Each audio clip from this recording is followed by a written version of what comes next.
नमस्कार दोस्तों, मैं हूं खुशाल शर्मा और आपका स्वागत करता हूं हमारे YouTube चैनल HR बंधु में। आज आपके लिए एक गुड न्यूज़ लेकर के आया हूं कि गवर्नमेंट ने आपके EPF कंट्रीब्यूशन में इंटरेस्ट रेट अनाउंस कर दिए हैं, जो कि है इस बार 8.15। जी हाँ, आपने सही सुना, 8.15%। तो जो भी आपका कंट्रीब्यूशन सबमिट हुआ है लास्ट फाइनेंशियल ईयर 22-23 में, उसमें गवर्नमेंट उसका 8.15% इंटरेस्ट उस पर ऐड करेगी और आपको बैलेंस आपके पासबुक में जल्दी दिखने लगेगा। लास्ट ईयर ये 8.10 था 21-22 में।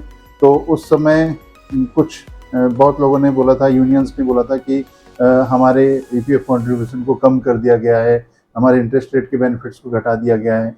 तो गवर्नमेंट ने इस बार 0.5% इंक्रीज़ किया है। लेकिन इससे पहले जब हम 20-21 का डाटा देखते हैं तो उसमें 8.5%, तो उसमें 8.5% इंटरेस्ट रेट होता था। तो गवर्नमेंट ने उस इंटरेस्ट रेट को कम करके अभी भी 8.15 ही रखा है। तो एम्प्लॉइज़ के मन में ये आता है कि भाई मैं EPF में कंट्रीब्यूशन क्यों करूं? मेरे मन में भी ये सवाल आता है। लेकिन इसके बहुत सारे फ़ायदे हैं। तो अक्सर हम सोचते हैं कि यार ये एम्प्लॉयर हमेशा हमारे EPF पैसे काट देते हैं, इसमें क्या फ़ायदा है, लेकिन मेरे को तो PF स्टॉप करवाना है। कई बार मेरे पास ऐसी रिक्वेस्ट भी आती है कि सर अगर मैं PF नहीं कटवाऊँ तो क्या होगा? होगा कुछ नहीं, आपके पास राइट्स हैं, आप नहीं भी कटवा सकते हो, लेकिन उसके भी कुछ क्राइटेरिया हैं। सबसे बड़ी बात है कि EPF कंट्रीब्यूशन करने से क्या फ़ायदा होता है। हम इसमें एक अपना कंट्रीब्यूशन डिपॉजिट करवाते हैं, अब उसके साथ साथ एम्प्लॉयर भी उसमें पैसे डिपॉजिट करते हैं। जितना हम कंट्रीब्यूट करते हैं उतना ही एम्प्लॉयर करते हैं। तो सबसे पहला फ़ायदा तो ये है। अब बात आती है कि सर ये तो CTC का पार्ट होता है। CTC कंपनी अपने प्रोविजंस के लिए लेती है, आप अपने ग्रॉस सैलरी में से जो डिडक्शंस होते हैं उसको देखना चाहिए।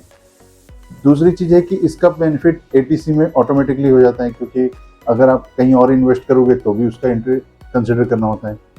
इसके साथ साथ इंटरेस्ट रेट, गवर्नमेंट हर साल कुछ ना कुछ इंटरेस्ट रेट अनाउंस करती है। जैसे इस साल 22-23 में गवर्नमेंट ने अनाउंस किया है कि 8.15% EPF इंटरेस्ट मिलेगा। तो ये बहुत ज़रूरी है EPF कंट्रीब्यूशन में इंटरेस्ट आना।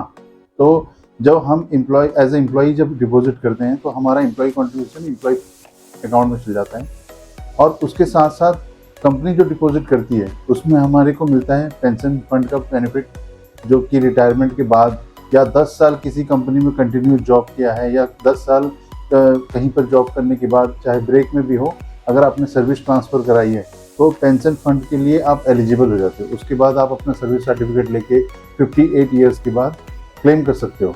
और अगर डेथ हो जाती है इन केस, तो फैमिली मेम्बर्स जो नॉमिनीज़ हैं वो भी पेंशन के लिए एलिजिबल होते हैं, वो क्लेम कर सकते हैं। तीसरा फ़ायदा है कि एम्प्लॉय डिपॉजिट लिंक्ड इंश्योरेंस, जो कि आज के टाइम में 7.5 लाख का है, और जो भी आपके एलिजिबिलिटी एज सर्विस टेन्योर है उसके अकॉर्डिंग मिलता है। मिनिमम 1 ईयर्स कंप्लीट होने के बाद 7.5 लाख की एलिजिबिलिटी बन जाती है। तो ये सबसे बड़ा फ़ायदा है कि इसमें हमारे को पेंशन फंड का भी बेनिफिट है, इंश्योरेंस का भी बेनिफिट है, और हमारे अकाउंट में कंट्रीब्यूशन डिपॉजिट भी हो रहा है। अगर एम्प्लॉय का पार्ट और एम्प्लॉयर का पार्ट, पेंशन फंड का अमाउंट माइनस करने के बाद जो भी रिमेनिंग अमाउंट होता है वो सीधा एम्प्लॉय के अकाउंट में चल जाता है। कई बार हमारे पास जब मैसेजेस आते हैं कि अरे मेरा कंट्रीब्यूशन कम आ रहा है, मैसेज में तो कम दिखा रहा है, तो उस मैसेज में पेंशन फंड का जो पैसा है वो नहीं होता है, इसलिए वो डिफरेंस अमाउंट आ जाता है। अगर जब आप अपने पासबुक को डाउनलोड करके चेक करेंगे तो आपको जो मैसेज में आया था अमाउंट और जो पासबुक में अमाउंट शो कर रहा है, उन दोनों में डिफरेंस दिखेगा। उस समय आपको पासबुक में पेंशन फंड का पैसा भी विजिबल होगा। तो आप इस तरह से कंपैरिजन कर सकते हैं कि क्या मैसेज आया है, क्या पासबुक में, क्या सैलरी स्लिप में है, और उससे आपको डिफरेंस पता चल जाएगा। और आपको अगर हमारा ये टॉपिक अच्छा लगा तो आप हमारे वीडियो को लाइक करें, हमारे चैनल को सब्सक्राइब करें, और अपने कलीग से, अपने इन फ्रेंड से भी शेयर करें, ताकि उनको भी इस तरह के बेनिफिट और नॉलेज हमेशा मिलते रहें।